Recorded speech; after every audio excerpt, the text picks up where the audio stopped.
अस्सलाम वालेकुम, my name is Zabia Rubani. Welcome to Pharma Whisper. आज जो हमारा टॉपिक है हमारे पास प्रैक्टिकल गाइडलाइंस में से फिफ्थ है, which is anatomy and histology. इसके टोटल मार्क्स 50 होते हैं। ठीक है, ये एनाटॉमी इसमें होती है और हमारे पास हिस्टोलॉजी भी होती है। जो एनाटॉमी होती है उसमें हमारे पास मेन डायग्राम्स आ जाती हैं, और जो हिस्टोलॉजी होती है उसमें टिश्यूज़ की डायग्राम्स आ जाती हैं, स्लाइड्स आ जाते हैं। तो ये सारा हमारे पास आता है। अब मैं ना इसका आपको बताती हूँ इसके कंपोनेंट्स क्या हैं और इम्पोर्टेंट टॉपिक्स कौन कौन से हैं। अब ये आप लोगों ने देखना है, ये ना 50 मार्क्स का है।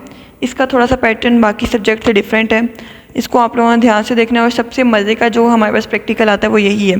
इसमें मज़ा आता है, आप मतलब एक एडवेंचरस सा होता है, अच्छा होता है, टू द पॉइंट बताना होता है, शॉर्ट चीज़ें होती हैं। फ़र्स्ट ऑफ ऑल इसमें होता है राइटअप। इसमें ना ये जो मार्क्स हैं 10 मार्क्स, 5 मार्क्स, 10 मार्क्स, 25 मार्क्स, ये ना हर यूनिवर्सिटी में डिफरेंट होते हैं। मैंने आपको बता दिए हैं पंजाब यूनिवर्सिटी के।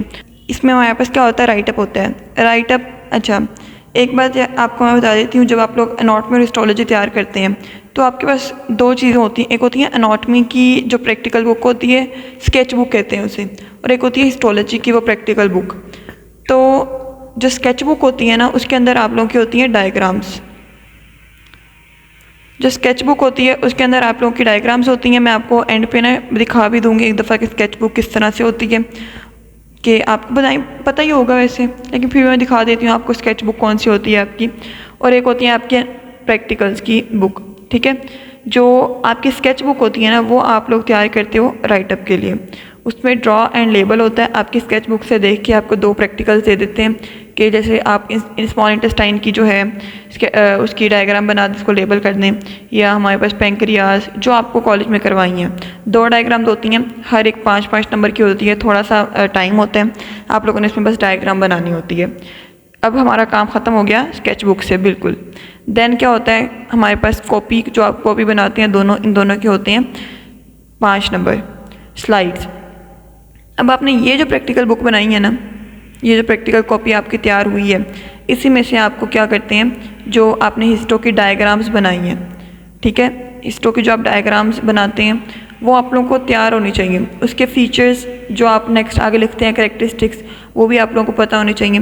तो आपको ना स्लाइड्स दिखाते हैं, आपके यूनिवर्सिटी वालों के पास डिफरेंट स्लाइड्स होती हैं, वो आपको माइक्रोस्कोप के नीचे रख के दिखाते हैं। आप लोगों ने डिटर्मिन करनी होती है कौन सी स्लाइड है, और आपने जब डिटर्मिन करनी होती है तो उसकी फ़ीचर्स भी लिखने होते हैं। अब मैं बताती हूँ किस तरह होता कैसे है।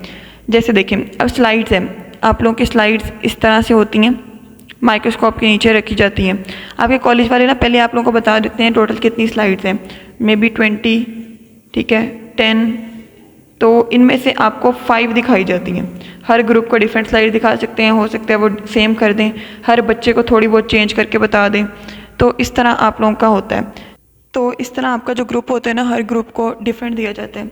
लाइक जो आपकी स्लाइड्स होती हैं माइक्रोस्कोप के नीचे रखी जाती हैं, बारी बारी बच्चों से कहा जाता है आप जाएं और उस स्लाइड को देखें। माइक्रोस्कोप के अंदर आप लोगों को देखना आना चाहिए किस तरह स्लाइड देखते हैं, एडजस्ट वो करके देते हैं।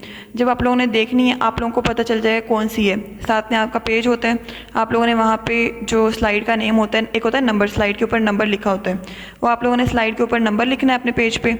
देन आपने उसकी स्लाइड का जो कौन सी स्लाइड है, लाइक अगर कार्टिलेज की है आपने लिखना है कार्टिलेज।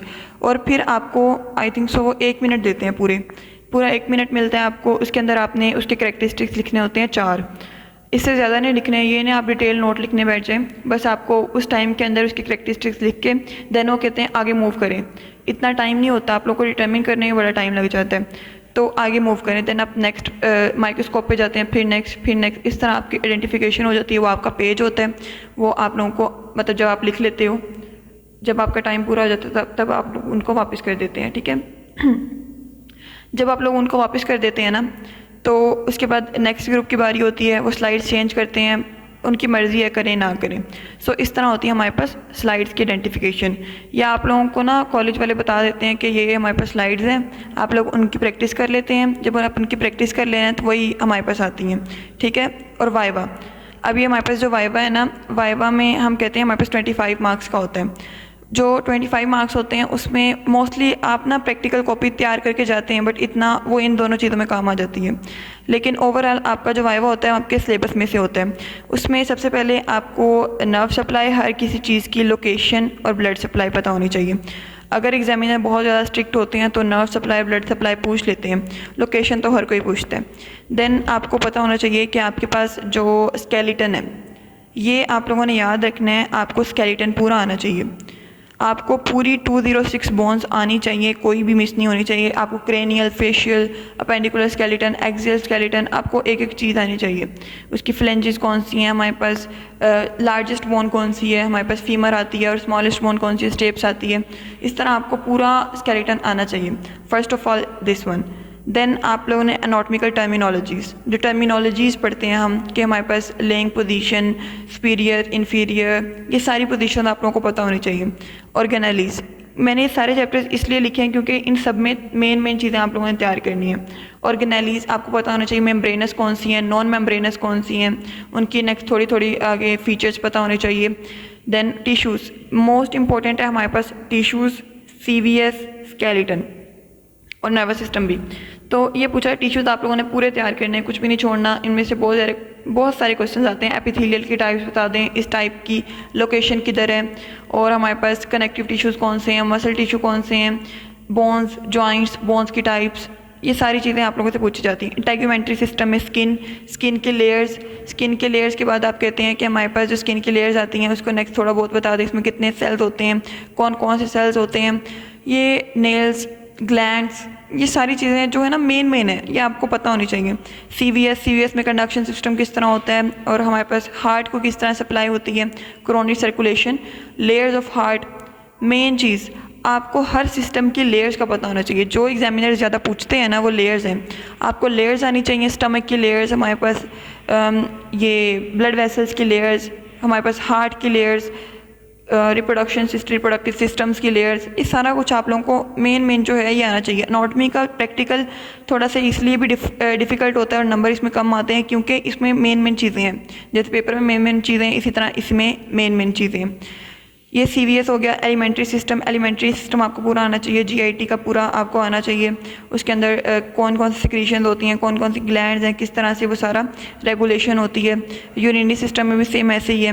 नेफ्रॉन का structure, reproductive system, male reproductive system, female reproductive system, ligaments पता होना चाहिए, ओवरी के, यूट्रस के, ये सारी चीज़ें, ग्लैंड्स पता होनी चाहिए। ये नेक्स्ट नर्वस सिस्टम में हमारे पास क्रेनियल नर्व्स आ जाती हैं, हमारे पास मेनिंजेस आ जाती हैं। ये मोस्टली फिजियो के साथ भी रिलेट करता है, अगर आप थोड़ा दोनों को रिलेट करके पढ़ते हैं तो इजी हो जाता है आप लोगों के लिए।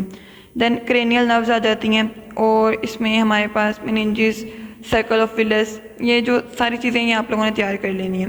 बाकी हिस्टो का जो हमारे पास वाइवा पोर्शन में भी आपको स्टेनिंग पूछ लें, स्टेनिंग किस तरह होती है, ग्राम स्टेनिंग कौन सी है, हमारे पास किस तरह हम कौन कौन से स्टेन्स यूज़ करते हैं, सारी चीज़ें आती हैं हमारे पास ये वाइवा में। वाइवा मोस्टली सिलेबस को कंसीडर किया जाता है, प्रैक्टिकल कॉपी को आप तैयार करते हो राइटअप और स्लाइड्स के लिए। तो आप लोगों ने जब स्लाइड्स की कैरेक्टरिस्टिक्स लिखनी है ना, वो आप लोगों ने वही लिखनी है जो आप लोगों ने अपनी कॉपी में लिखी हुई है। इसलिए आप लोगों ने कॉपी भी आपने अच्छे से प्रिपेयर कर लेनी है। अगर उसमें कुछ गलत लिखी हुई है तो आप लोगों ने उसको करेक्ट करके स्लाइड के आइडेंटिफिकेशन में लिखना है। वाइवा में आप लोगों ने लैब कोट पहन के जाना है, अपनी प्रॉपर ड्रेसिंग करके जानी है, और इम्प्रेसिव वे में जाना है, और अच्छे से बात करनी है, हम्बल रहना है। ये मेन टिप्स होते हैं जो एक एग्जामिनर को आप इम्प्रेस कर सकते हैं। ठीक है, सो ये था हमारे पास एनाटॉमी एंड हिस्टोलॉजी का वाइवा। होप से समझ आ गया। यार कुछ नहीं समझ आई, कोई भी बात, कुछ भी टॉपिक नहीं समझ आया तो आप लोग मुझसे पूछ सकते हैं। बाकी अगर वाइवा के आप लोगों को इंपॉर्टेंट क्वेश्चन चाहिए ना, तो डिस्क्रिप्शन में व्हाट्सएप ग्रुप का लिंक है, वहाँ से ज्वाइन करके आप लोग नोट्स भी ले लें। जज़ाकल्लाह।